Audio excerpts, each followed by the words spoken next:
to Ceasefire, where we seek to bridge the divide in American politics. I'm Dasha Burns, Politico White House Bureau Chief. Joining me now on either side of the desk, two guests who have agreed to keep the conversation civil even when they disagree. New York Republican Congressman Mike Lawler and New Jersey Democratic Congressman Josh Gottheimer. Thank you both so much for joining me. Now, I hear you two are kind of besties, which might surprise some people. I mean, no one's going to see this, right? This is just in the circle, in the bubble. How did this friendship start? Well, I think part of it really is because we live about 20 minutes away from each other. He's in New Jersey, I'm in New York. Our districts border each other. We have a very similar sense of humor, you know. As they often say with New York, it's the three I's, you know, Italian, Irish, Israel. He's Jewish, I'm Catholic. And we just see eye to eye on a lot of things. And well, you're not Jewish? No. Oh. People are shocked by that. Breaking news here on Ceasefire. How did you guys start collaborating? It was when he finally came up to me and said, listen, I know the pizza and the bagels are better in Jersey. I just want to admit that. And then I was like, oh, this guy's a good guy. Wow. That's fighting words right there. Wow. No, as someone who Mike's lived in New York for 10 years, it is true, though. It is true. Yeah, that ours is better. No, we just feel like Mike's a great guy. And you know, we agree on a lot of stuff, disagree on some stuff, but we do it in the right way. We've worked together on so much legislation, and we've just gotten to know each other.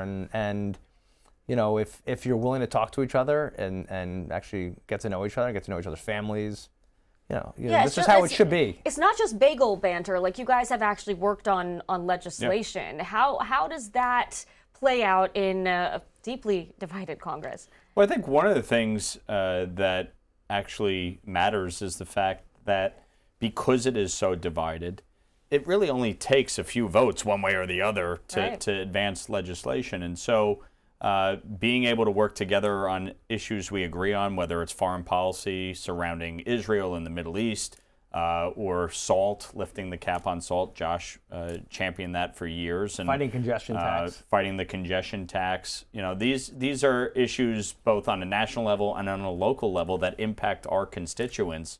You know, I go to church in his district. I always have for 35 years. So, like, I'm trying to block that, but it hasn't worked so far. Yeah, apparently my passport gives me entry into New Jersey, but get a checkpoint there. Yes. Definitely need a checkpoint. Check your visa. Yeah. And most things are, you know, what you realize is that most things are just common sense. And if you're willing to talk to each other and figure out where you can agree, yeah, 80% of things you can agree on, but you just have to be willing to talk and listen to one another. See, that's and it's amazing. That's the rub, because right now partisanship, it's kind of trendy among your people there on the Hill. Do you ever get pushback from your fellow members of Congress or from constituents for crossing party lines? It's interesting. Here you get lots of pushback from like party leadership. You get pushback. You go home, and people are happy that you're actually talking to each other and working together. They want That's the disconnect. Yeah. They want you to get stuff done. So, you know, when Mike and I work together on various things and get stuff across the finish line to help people who we represent, like, that's a win. We put the country first. And when you have that mentality, it's amazing how much you can get done. If you just say, "Oh, I'm not going to talk to people." And listen, Mike, I often see Mike hanging out on there's on the House floor. There's a place where Democrats sit and a place where Republicans sit. And, you know, just like me, and I wander over and hang out on the Republican side. Mike's always on the Democratic side, talking to people. This is high school lunch table stuff. Yeah, but that's how you actually get stuff done. You have to build everything's building a relationship, talking to each other. Yeah, like anything in life, it's entirely built on relationships. And if you can find area of commonality, by the way, you could be the most progressive or the most conservative and still find an area of agreement and work together. And that happens way more than I think people realize. But for folks like Josh and I, where, you know, our districts are a little bit more in the center, I think it's also a little bit more natural. And, you know, with respect to kind of New York, New Jersey, very similar dynamics, very similar constituency. it also helps when we do a lot of stuff together. I feel like a giant standing next to him, so it really incentivizes me to work I'm with sitting him. on 2 phone books right now, just to be up here. I know, just so he sees eye to eye should with have put you guys next to each other. because here he's a just to- giant of men, really. At Do 5 you feet. experience the same thing though, like a little bit of maybe flack from leadership and people here, but your constituents back home enjoy the fact that you can work across the aisle? So I think part of the big problem in Washington is that most of the districts are not competitive, right? 2 decades ago, there were over 100 districts that were competitive. Today, it's less than 35. And you're so, trying to make that even on a good and with redistricting, Yeah. it may be even less. Yeah. But the thing is, there's only a handful of members that are in these tough competitive seats, and you have to build bipartisan consensus to get reelected, to get support in your district. My district's one that Kamala Harris won that has 80,000 more Democrats than Republicans. So my constituents appreciate when I reach across the aisle. I was rated the 4th most bipartisan member of Congress in the 118th. Josh has always been among the most bipartisan members of Is that Congress. a badge of honor today? For me, it is. For me, too. And I'm proud of that. And that's, honestly, that's how you get things done. Yeah. But what's interesting about that, to Mike's point, what you realize, and when if you're not just, and a lot of our colleagues, they worry about their primaries, only about their primaries. So they're talking to this very small sliver of the electorate, and they focus all their time on this 10 or 12% of the entire electorate. Yeah. Well, in the places where we live and represent, you got to talk to 80. If you want to get reelected and come back, and you better talk to 80% of folks. That means you're talking to Democrats, Republicans, Independents. You got to talk to everybody, and I think that makes for great governing. Mike and I were walking down the hall in the Capitol last week, and there's a bunch of cops walking by, and I'm very supportive of law enforcement, and so is Mike. And I'll tell you, the cops are as excited because we're right next to each other. As excited to see Mike, they're from Jersey, as they were to see me from Jersey. Yep. We're right next to each other, and we're taking a picture together. And I'm thinking, this is how, if people saw this, they'd feel a lot better about Washington and realize it's not just a bunch of people screaming at each other. Problem Solvers Caucus. Give me the quick elevator pitch for people who might not be familiar. Oh, look, this is a caucus that started when Josh came in with Tom Reed, a New York Republican. Great guy. And, ultimately it is built out. Tom Suozzi and Brian Fitzpatrick are leading it now. And it's one of the only bipartisan caucuses in Congress. So it's important, even if you don't get consensus on legislation, just to sit down and talk with each other and be able to address issues that come up. Obviously, we've been working on health care and trying to find a bipartisan agreement. That really came out of work from Problem Solvers and a few other kind of groups where we formulated a bipartisan working group to say, how do we get a bipartisan agreement? We passed last week the discharge on the 3-year with the intention of getting it to the Senate so the Senate could come back with a bipartisan compromise. And a lot of that is rooted in the work that we did over the last few months as a House bipartisan caucus. So Problem Solvers is vital, as is just the general importance of members sitting down across party lines and talking. What's the relationship between Problem Solvers and House leadership? Is it good? Are they happy you guys are around? What are did you Nancy sometimes Pelosi used to call thorn it? in the Problem side? causers? Problem causers. Okay. I think there's some people in leadership on both sides who don't love it when you talk to the other side and find a bipartisan deal because they may want to use the issue for political reasons and political gain. But the stuff that gets done and across the finish line inevitably happens because of groups like the Problem Solvers Caucus, of members who are more like us, sitting down in a room and saying, where's the deal? We sat down with a group of bipartisan senators last week, like we often do, and say, okay, on the Affordable Care Act, how does this deal get done? Where can we agree? And try to get to a 75% consensus. And when we do, we say, okay, let's all get together and back that. And that's, frankly, whether you're talking about the infrastructure bill, about the last gun safety bill that was done in a bipartisan way, or health care. The only way this stuff gets done, we did during the pandemic as well, the only way it gets done is if we actually talk to each other and a bipartisan group brings it across the finish line. We may not be the biggest tweeters and everyone follows us screaming and yelling at each other. I know that gets more attention, but actually the governing part of getting stuff done, that's when the Problem Solvers Caucus and others step in. I mean, look at somebody like Marjorie Taylor Greene, who just left. What accomplishments did she have in 5 years? Nothing. There's not one single piece of legislation that you can point to and say, what do you attribute that to? It's the inability to work across party lines, the inability to build consensus. When you have such tight majorities and when most of the districts are not competitive in a general election and people are more focused on the base of their respective parties, it's hard to build that consensus.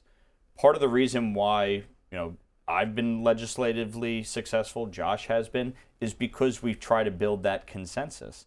And when the extremes are not going to vote for the final product, but the middle can carry the day, that's how you get big things done in Washington. And recognizing the way the Senate functions, where you need 60 votes on almost everything, you need bipartisan support in the Senate. So if you start from a place of bipartisan support in the House, it's a lot easier to get to the final agreement than if you're starting from a place of, I don't need the other side. I think that the healthcare is just a great example of just that, right? As we're talking about, when we've sat down, we said, okay, we definitely got to get these costs down for people. We've got to lower their insurance premiums. We agree on that. Okay, so now then you take the next step of, so where are the areas we agree? Can you give on this or give on that? See, what happens is no one actually says, hey, Mike, would you be okay if we did this? Would that be a problem for you? And he says, no, I could live with that. And what's often shocking, and I found this over the years, is as a Democrat, I read the paper and I think, oh, he'll never support that. Actually, when you talk, you say, oh, yeah, I could live with that. And it's funny, that's how you actually govern. And I think people just don't see that often enough. Indulge me for a moment in a poll. Gallup put out these numbers last month. You can see the president's approval rating at 36%.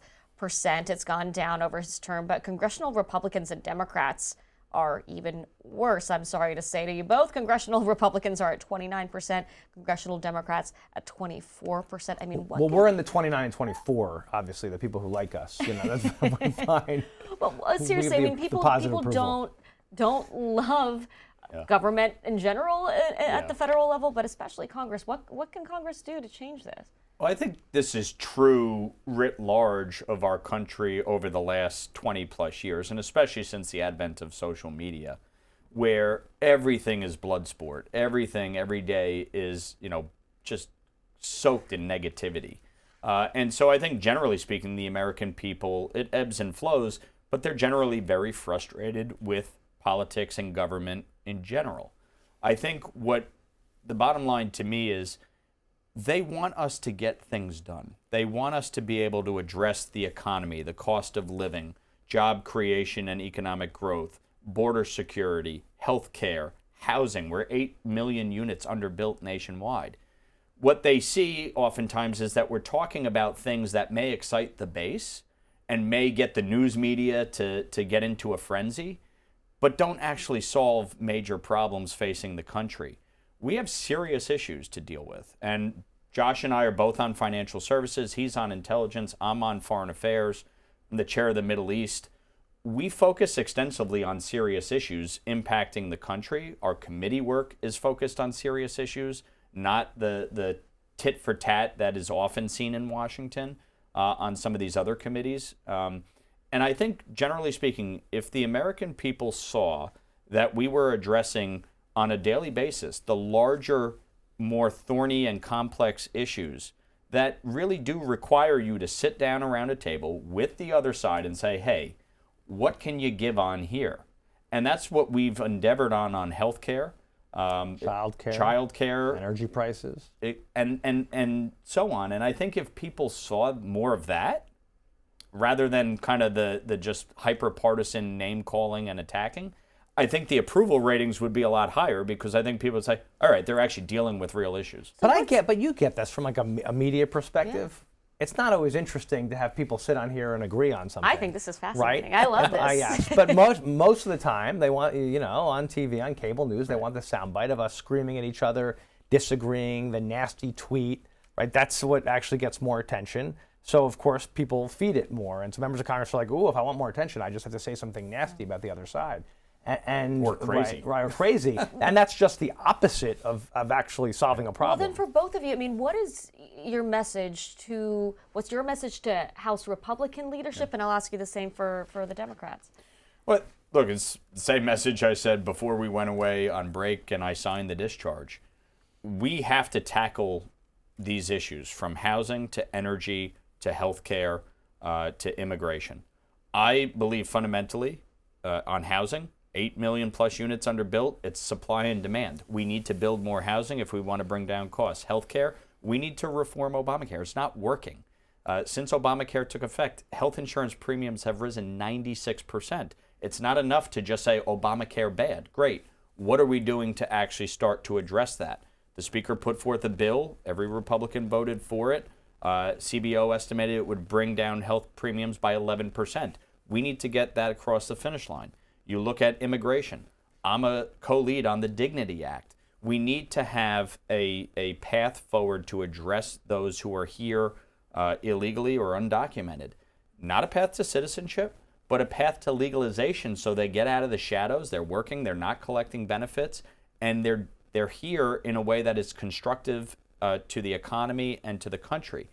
These are issues like if we actually sat down and went through energy, permitting reform. We've all talked about the need for permitting reform for years. Do it. Let's get it to your done. point, to answer the question you actually asked, first letting Mike just repeat issues, which I agree with him on,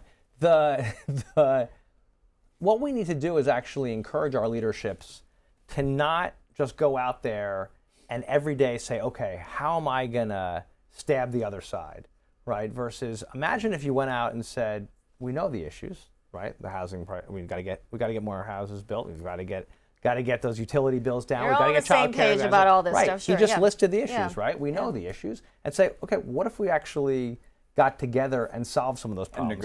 And negotiated. Now, listen. It sounds so easy. By the way, I get it, so easy. someone's going to feel like they didn't get the win, but I actually think everybody, to your point on the numbers, everybody will look good, will get stuff done. And listen, there's still policy differences. So when people go vote, they'll still know that Mike is a little more on this issue and I'm a little more on this issue, and they can make a decision. But wouldn't that be great if they actually stood up and said, let's get everyone in a room and figure it out? Well, let's get to some fundamentals of what you guys are actually working on right now. I mean, one of the biggest issues for Americans right now is healthcare, as you mentioned. Congressman Lawler, you voted with the 17 Republicans that voted with Democrats to extend the Affordable Care Act subsidies for 3 years. Now, that is basically DOA in the Senate, right? Why did you decide to vote with Democrats here? What do you think comes next? Well, look, after the shutdown, we all agreed that we needed to sit down and actually talk about how to address the expiration of the enhanced premium tax credit. And the consensus was we got to do it for about 2 years. We can't just do a clean extension. There's got to be some reforms. That's what you voted for, but you know that that's not going to be the end. And so we came up with a real reform package. And there were a number of different ideas and bills put forth. But ultimately, you know, the objective was to do an extension with income limits, with insurance reforms, with the elimination of zero premium plans. We tried to get that to the floor for a vote, working with House Republican leadership, and ultimately, for various reasons, we couldn't get there. My objective was not to say, okay, I tried. My objective was to say, all right, we couldn't go this route. There's another vehicle here. Let's discharge it and get the Senate to get the bipartisan agreement. We know the 3-year clean extension is not becoming law. The issue was it's a tax bill. It had to originate in the House. The senators needed a vehicle. They also needed to show that there is bipartisan support to do something on this. I think 17 Republicans crossing across the aisle to do it is especially given that Republicans have never voted in favor of Obamacare. So this was, I think, an important moment. Now the question is, can the Senate come to an agreement? We had a very productive conversation last week, Problem Solvers Caucus, with the senators that are leading this effort. I do think we can get there if everybody is willing to take incoming from their own side and recognize we got to put the country and the people above party politics. Are Democrats on that same page? 1,000%. Here's the reality is, and January 15th is when open enrollment ends, right? So in Jersey, for a family of 4, premiums are going to be up $20,000 for a lot of families, right? And that's unaffordable. So either they're going to switch to a different plan that's not as good on their coverage, or they'll drop their coverage. And that's happening for millions of people around the country. It's going to happen in New York and other places, right? That's unacceptable. Our job is to do everything we can to get healthcare costs down. So either you say, forget it and walk away, or you do what Mike and I are trying to do and say, we've got to find a solution here. Let's keep going, and you don't give up. What right? are Which means Democrats even if you get willing arrows, to you don't compromise give up. on? What do you think Democrats need to consider giving up here? I mean, so on this particular thing, the things we're considering are, as Mike mentioned, $0 premiums. You know, that you have some sort of minimum monthly premium. I think you've got to do everything you can to get rid of fraud. Well, obviously, we've already put out all different kinds of income caps, and there's different numbers on the income caps still being decided. There's plenty of things that I think we should all give on in order to get people's premiums down and find an agreement. And I think we can do it. I mean, last week showed that we can do it. The question will be, to your point on leadership, do both sides want to use it for political purposes and not do anything, right? Because they want to run ads against the other side? Or do we all try to figure out how to come together and get something done? Mike and I are focused on one thing, getting something actually into law, into the president's desk, and we're not going to stop. If you want to understand how screwed up Washington is, the DCCC is running ads against me that I took away people's health insurance premiums by letting the tax credit expire. And yet last week, most of their members were praising me for signing the discharge. And I'm sure you had some Republicans mad at you. Of course, I'm Yeah. taking a lot of incoming. But Yeah. this is why it's so complicated and difficult to get things done. And so the objective to me is you got to let that noise just go by the wayside and focus on the issue. If we can get this agreement on the enhanced premium tax credit, I think then it allows us to focus on the larger healthcare issue and address the challenges, because the enhanced premium tax credit applies to about 7% of the population, which means 93% of the population are still seeing their health insurance premiums going up. Yep. We got to find bigger reforms to the system. I think this is a positive step forward to get people to recognize, you know what, we can advance a bipartisan compromise. We don't have to die on the hill of either defending Obamacare or railing against it. We can actually look and say, we got to fix this. And a bunch of us are working together in that, like permitting reform.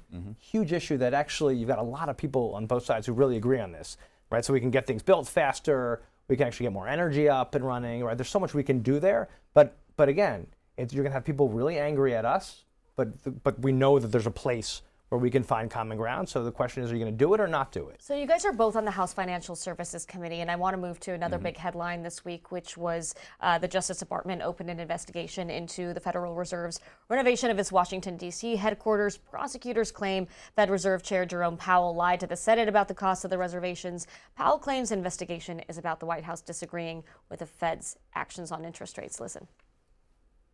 This is about whether the Fed will be able to continue to set interest rates based on evidence and economic conditions, or whether instead monetary policy will be directed by political pressure or intimidation. I have served at the Federal Reserve under 4 administrations, Republicans and Democrats alike. In every case, I have carried out my duties without political fear or favor, focused solely on our mandate of price stability and maximum employment. Public service sometimes requires standing firm in the face of threats. I will continue to do the job the Senate confirmed me to do, with integrity and a commitment to serving the American people. Congressman Lawler, for a Congress that has very rarely disagreed with the president on anything, I'm surprised how much Republicans have cried foul on this issue. Do you think that this is a dangerous road for this administration to take? I do. I think there's no question Jerome Powell was late to the ball game in terms of addressing inflation under Joe Biden, and late to the ball game in terms of starting to reduce interest rates, now. But the independence of the Fed is critical, and I don't think there should be undue pressures applied. Jerome Powell's term is quickly coming to an end. It's expiring. It's obvious he's not going to be reappointed as Fed chair. I think but everybody he might stick understands around that. now on the board because of this. But right? I think everybody understands he's not going to be the chair. But for the Department of Justice to go after him over his testimony or discrepancies with respect to the overspending on the renovations to the Federal Reserve building, I just don't think that is appropriate, and I don't think it is helpful. I think the focus needs to be on the economy. The focus needs to be on how we continue to address the challenges facing the country. And frankly, I think this is wasted time, effort, and a distraction. With the time we have left, I do want to talk briefly about the potential of another government shutdown. Axios writes that furious Democrats threatened government shutdown after the Minneapolis shooting, saying, quote, progressive lawmakers see the end of January funding cliff as a leverage point to exploit as they fume about the Department of Homeland Security under Kristi Noem. Congressman Gottheimer, is this the hill for Democrats to die on with the shutdown fight? Well, obviously, I have serious issues with what went on in Minnesota, we should not shut the government down. And I'm very hopeful, actually, and it seems like we're moving the direction where we're going to get agreement on all of our appropriations work, the annual budget, and we'll not shut the government down. It makes zero sense to shut the government down. I think Mike and I agree on this. And I'm really hopeful that we'll get there, and we got to get there in the next few days and get agreement done. And I would say on the Fed point, I just want to say that I agree with Mike. Like the idea that we ever interfere with the Fed's independence is not only destabilizing and bad for the markets, but bad for people's faith in the markets and in our economy. So I think hands off, and I think you're seeing the reason why you're seeing such an overwhelming reaction from both Democrats and Republicans on this is because I think everyone agrees that the Fed should be independent under any president. Very quickly, before I let you both go, stock trading ban. That this has been in the works for a while. The current plan would allow lawmakers to hold the current stocks they own, but require a 7-day notice before making sales. It would also bar lawmakers and their spouses from buying new stocks. Congressman Gottheimer, does this go far enough? I think I'm very supportive of the bill that has a lot of backing so far, not the one that was introduced yesterday, that says that there should not be ownership, and it gives a period of time to allow for that. But that's You think this is too watered down? I'm first of all, we just got it yesterday, okay, so yeah. I have not fully analyzed it and gotten every opinion on this thing. But listen, I think we should be tough on this, and I have no problem with that. What do you think?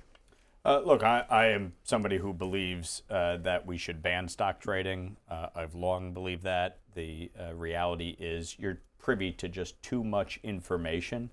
Even if you're not doing something untoward, the reality is you're aware of things that the average American is not, especially around things like timing. And so from my vantage point, it's imperative that we get something done here. There's been disagreement on some of the things. I mean, you have members of Congress who, may have had careers in corporations who came in holding stocks tied to that. That, obviously, the concern is that it would preclude people from running for office and being elected to Congress. Trying to find a middle ground here, I think, is what the objective is. And I think Chairman Stiles done a good job trying to find that balance to prevent people from trading while in office, but allow them to keep things that they may have had coming into office. Maybe something that could help those terrible poll numbers for Congress members. Yes. All right, that is all the time we have, gentlemen. Thank you both so much for joining me. New York Republican Congressman Mike Lawler and New Jersey Democratic Congressman Josh Gottheimer. Thanks for having us. Really appreciate it. Thank you. Thank you so Appreciate much. it. All right, let's turn now to this week's C-SPAN Flashback, where we dig deep into the video archives to show you a moment in political history not unlike what's happening today.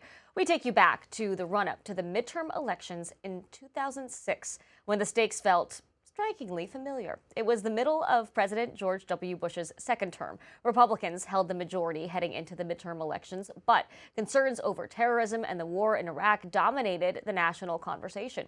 Here's President Bush responding to a reporter. I understand why you would claim or assert that the Republicans will win the midterm elections, but if in your heart of hearts you really didn't think that, would you tell us so? And are you resentful that some Republican candidates seem to be distancing themselves from you? No, I'm not resentful, nor am I resentful that a lot of Democrats are using my picture. All I ask is that they pick out a good one. Make me look good, at least, on the picture. Mark, the first part of your question, the serious part, if I thought we were going to lose, would I tell you? We're not going to lose. My heart of hearts. Now, again, I understand how, look, I look at the newspapers around here. I can see why you think that, I'm concealing something in my heart of hearts. The race is over as far as a lot of the punditry goes. They've got it all figured out. And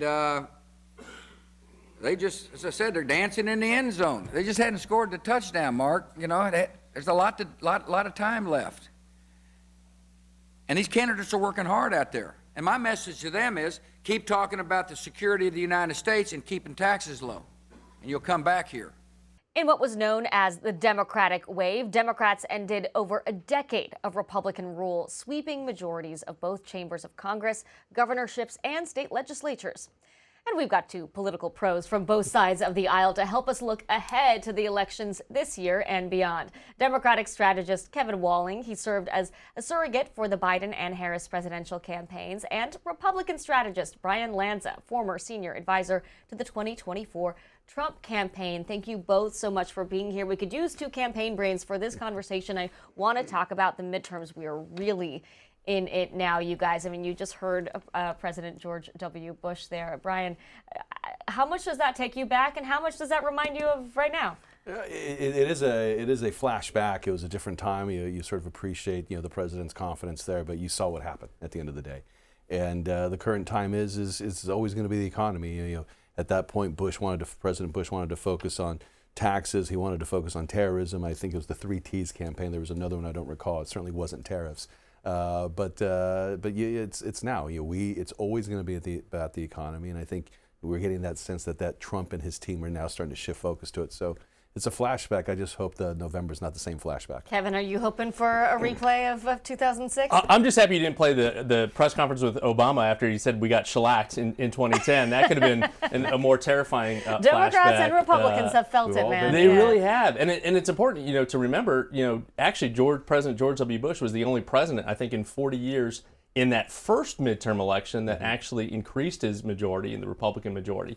But it's generally the case, as we know in recent history, that the party in power loses ground, certainly, and that was the outlier in President Bush's first midterm election. But Democrats are certainly hopeful. I think, we're pretty bullish, but, part of this is also, too, managing expectations. The number of seats that are actually in play has just drastically, even since that press conference, has gone down just with gerrymandering and positioning.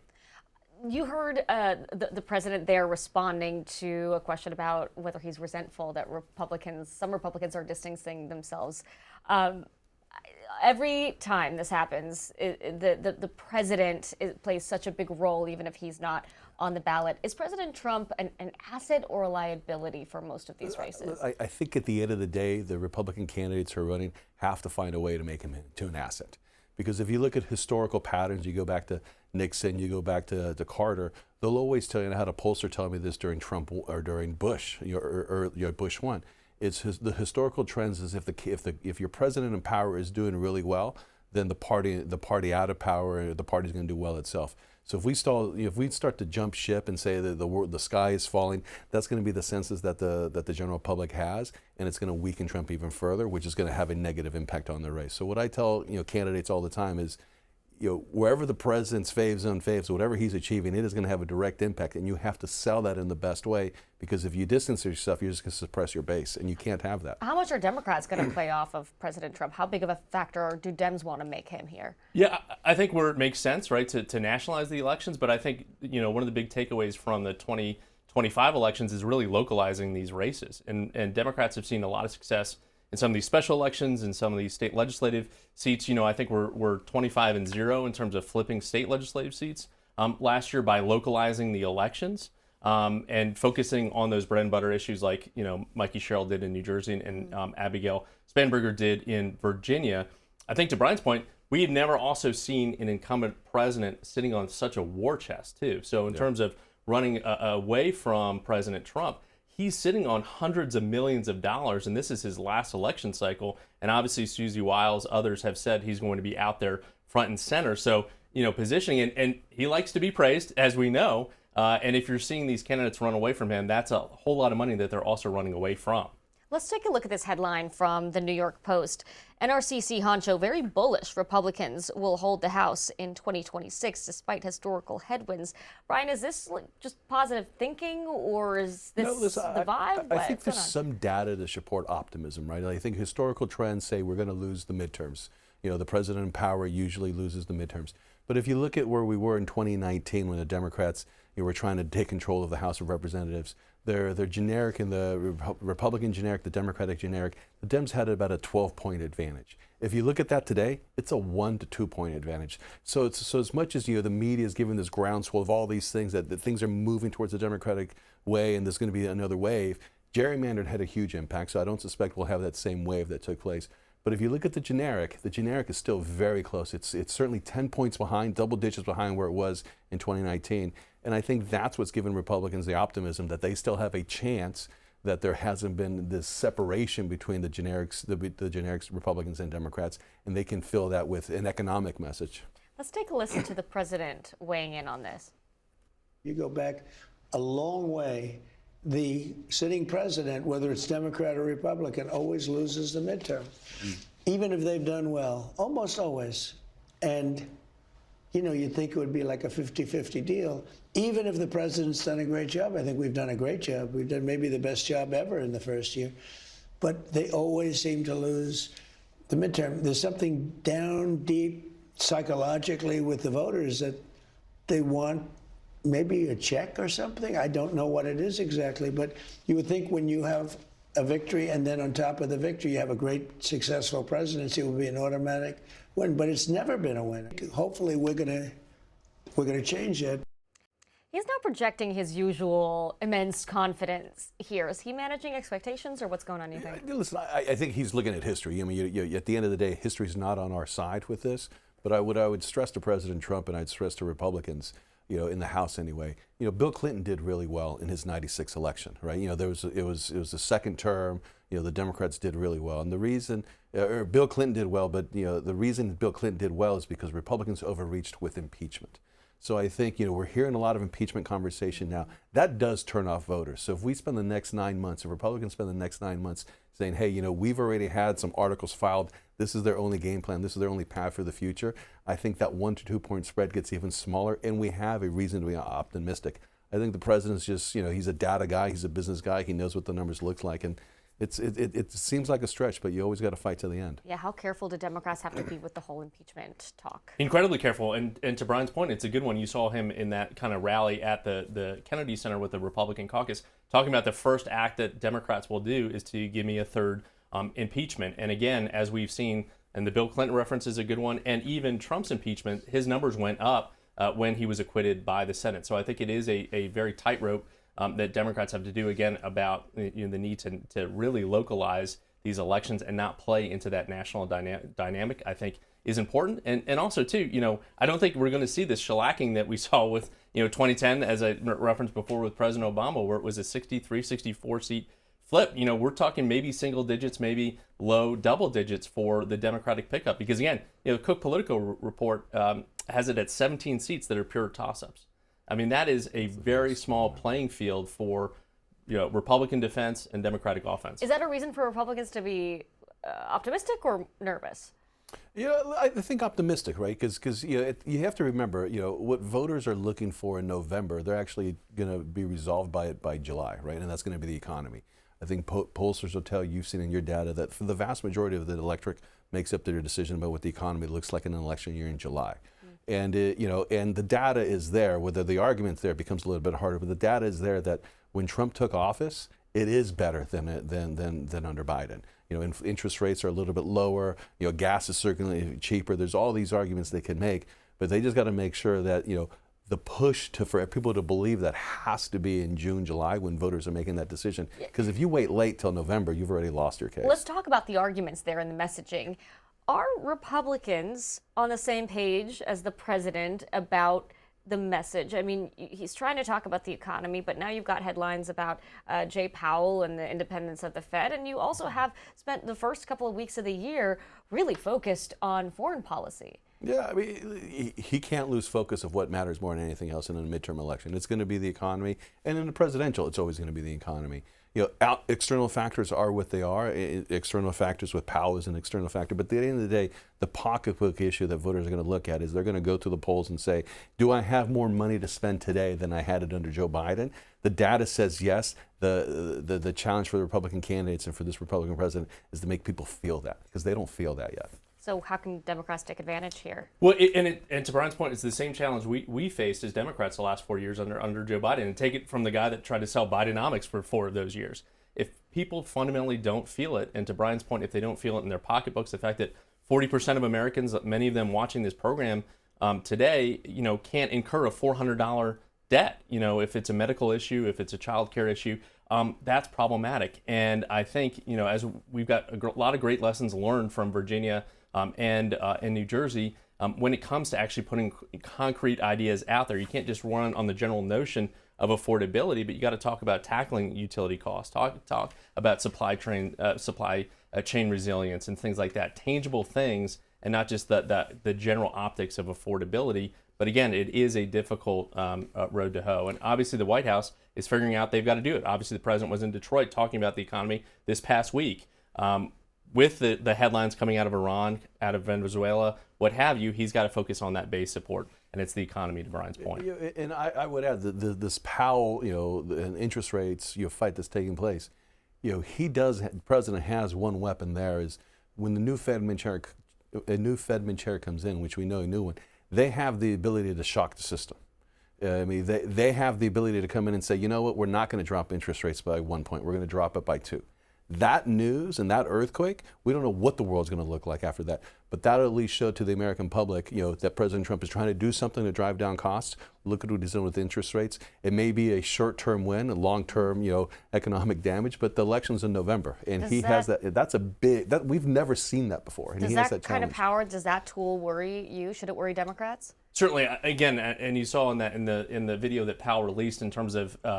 Not responding to political pressure. The independence of the Fed is critically important when they look at the data and analysis in terms of job growth, job loss, and obviously the interest rate situation. So any kind of tampering that for political causes, I think, is problematic. You've seen some Republicans, not big friends and allies and supporters of the current chairman, even though he was appointed by by Trump round 1, coming to the defense at least of the independency of the Fed, and I do worry about the political implications of that. But what is the risk reward there? Because Brian is saying new Fed chair comes in, lowers interest rates significantly. That is a benefit People for the have more midterms. money in their pockets immediately. I think it's a very short term, hyped up, opium boost to the economy. And I would then argue the long term ramifications of that initial boost that we've seen when it comes to actual inflation and actual job growth as a result of that. When you kind of gin up that economy really quickly, as we saw during the COVID crisis, right? When you just flood that, right? And there's a lot of commercial engagement, I think there are some long-term ramifications of that folks aren't thinking through necessarily. The Wall Street Journal sums up the situation for Democrats like this. It says Democrats see a path forward to House control in 2026. Trump's low approval ratings plus GOP retirements and a razor-thin majority show risks for Republicans. Is there a coherent strategy for Democrats right now, or is it sort of ad hoc, take advantage where you can? I think it's generally taking advantage where you can. I mean, the one thing that you can count on with President Trump is just the ability to control the narrative, right, and to shift the narrative quickly, right? Just think week to week what we've already talked about after the new year, right? We're talking about foreign policy to a large degree. Now we're talking about the Fed. So his ability to control the narrative is something that obviously powered him in 2016, powered his comeback in 2024. And I think Democrats, to my point earlier, just need to focus on those bread and butter issues. Focus really specifically on what is in people's pocketbooks, healthcare costs. We've done, I think, an important job during the government shutdown last fall, really putting healthcare front and center. That's obviously going to be a critical issue, something you talked about with the two members previously, as they weigh different options heading into this potential new government shutdown at the end of January. So again, focusing on those issues, not taking the bait every time, but actually being steady and focused on the economy and healthcare, I think is the winning message for Democrats. Hearing Kevin just now and then seeing that summary from the Wall Street Journal, I mean, is there a pit in your stomach at all in this moment? Listen, there's always a pit in my stomach, because at the end of the day, no matter how much work we do, it always depends on turnout, right? But yeah, I think from my standpoint, we knew the day after President Trump won the election in 2024 that this midterm was going to be tough. We knew that the very next day, we knew that historical data said it was against us. The only way we could push back is making sure that we created a strong economy that people feel. some of the foundations, the administration will make the case that foundations are there for a strong economy. They just have to highlight it, right? And it's different, because normally faves and unfaves of a presidential would matter, and you'd look at that and say, oh, he's got low favorables. President Trump's only had high favorables 2 months out of his entire his entire electoral career, and that's inauguration and just after it. So we're used to fighting with President Trump's approval ratings being upside down, and that's usually was an indicator in the past. We don't think it's the same indicator now, and we have more weapons. So like if we really are having this affordability pricing conversation, President Trump still has tools where he can turn things and adjust it. Like I said, he has the ability with a new Fed chairman to come in and drop 2 points. That's an earthquake. That makes noise for months, and people feel that immediately. He has a way. President Trump can pause some of these tariffs that are potentially, that has the potential to drive down costs even further. Like those are real tools that he's utilized, that he has the ability to utilize. He hasn't pulled those triggers yet. We'll see what it looks like if and when he pulls those triggers. But there's, as much as I have a pit in my stomach, I still feel that we still have a lot of tools that can actually help. A lot of the focus has been on the House, but let's talk about the Senate, because there's a little bit of hope for Democrats there, too. They need a net gain of 4 seats to retake the majority. What's the outlook for the Senate right now? There is that glimmer of hope, Dasha, I think, especially with the news out of Alaska with the former Congresswoman. Yeah, let's actually show a headline from Politico here. Former Representative Mary Peltola jumps into the Alaska Senate race. The former Alaska Congressmember will likely face off against Senator Dan Sullivan and is a recruitment coup for National Democrats. How big a coup? It's a huge coup. I give Leader Schumer a lot of credit in terms of recruitment. On that issue, again, Alaska is one of those states that has that ranked choice voting that we saw that play out with Sarah Palin a few cycles ago when she was looking to make a comeback to the House. So I think folks are very hopeful. She's an independent streak. She is Alaska through and through. And in fact, her announcement video praised, to former long-term Republican, Ted Stevens. You talk about localizing. That's a great example. Right? And Alaska is a really special, unique place. Same with Hawaii. Very, obviously separated from the mainland. So their politics are a little different. She's running against the Washington establishment in that announcement race. So, again, folks are hopeful. We're hopeful about Sherrod Brown. Again, Donald Trump won that state of Ohio by double digits. Sherrod Brown only kept his loss margin to 3.5 points. That's a huge overperformance over generic Dems. And obviously North Carolina and Maine, where you saw President Trump on the attack against Susan Collins in Maine, who will be the Republican nominee.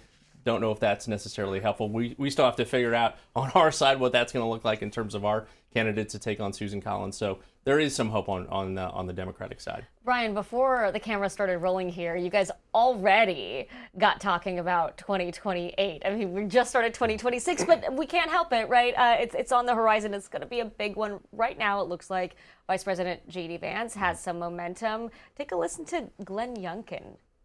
I think as people speculate on what's going to happen down the road in 2028, I agree with President Trump and Marco Rubio. I think J.D. Vance would make a great presidential nominee. The outgoing Virginia governor there, how likely is it at this point that Vance is the guy for Republicans? I think the data says it's very likely at this point. He has the largest lead of anybody out there. When President Trump ran 4 years ago, DeSantis, there's I think about a 12-point spread at the highest, but it was in the single digits for a long time. JD's got a 30-point lead over everybody else, the 35-point lead. I mean, the fundamentals are set up for him to run really well in the primary. God willing, we get Kamala Harris again, and we have that same type of rematch. I think the country wants this rematch, and we'll see. I don't know if Democrats want that rematch. I was going to say, right? what are the chances that it's Harris? Again, it was interesting that she obviously looked at the California governor's race, which is fairly wide open on our side at least, and chose to sit that one out. I think this week she kicked off the second leg of her book tour.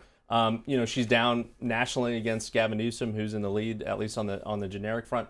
But it's also a question for the Democrats, and this process is playing out this past week, as we saw, as to what states go first, right? Because that is also determinative of who our nominee is. So obviously Gavin Newsom leads every poll, mostly on the national front, but he's running neck and neck with Pete Buttigieg, for example, in New Hampshire.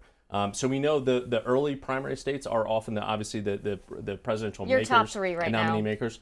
Josh Shapiro, Gavin Newsom, and Vice President Harris. All right, I want to turn now, before I let you guys go, to one of my favorite segments, Not on My Bingo Card, where we highlight a funny, unusual, or downright weird political or cultural moment.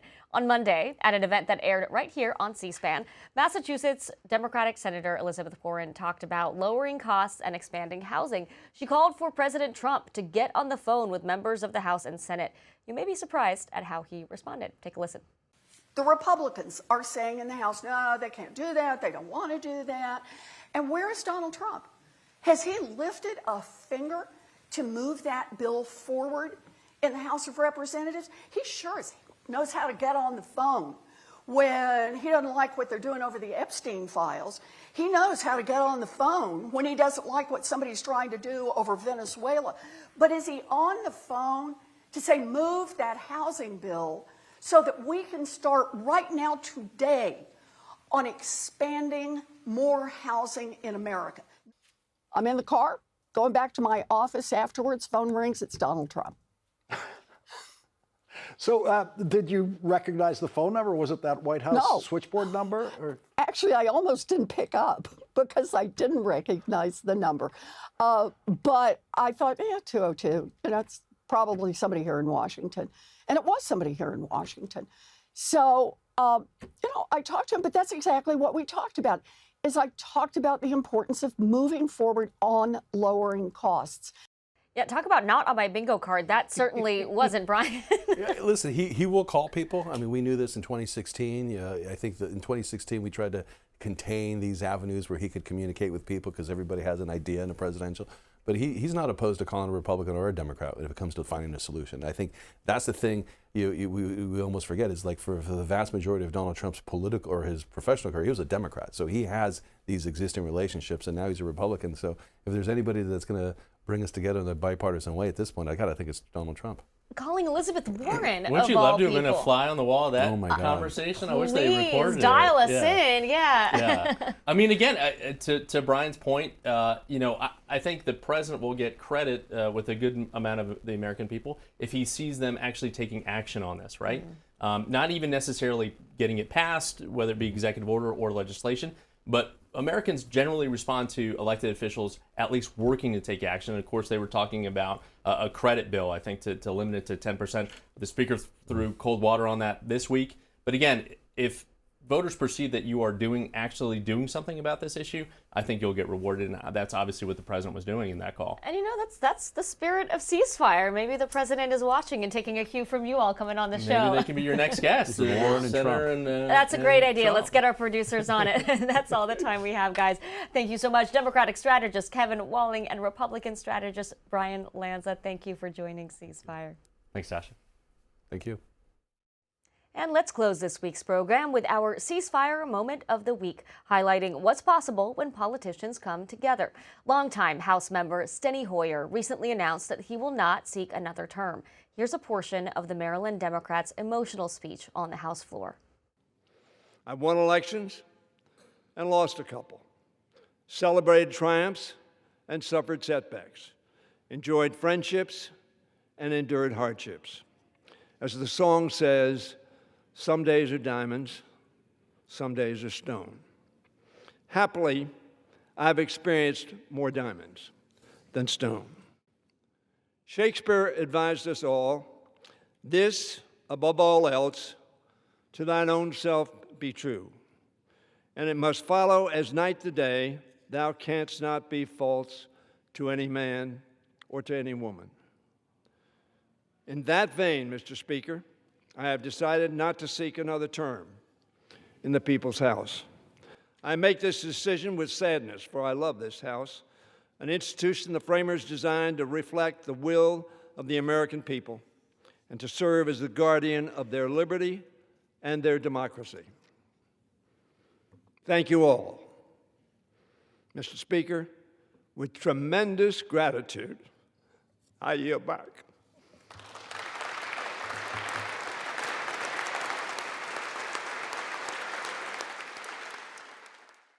Hoyer embraced many of his fellow House members, including Republican Majority Leader Steve Scalise. Currently the longest-serving Democrat in the House, Hoyer will leave his post after nearly 45 years at the end of this current Congress. That's all the time we have for this episode. Here's a look at our guests for next time. Ceasefire is also available as a podcast. Find us in all the usual places. I'm Dasha Burns, and remember, whether or not you agree, keep talking and keep listening.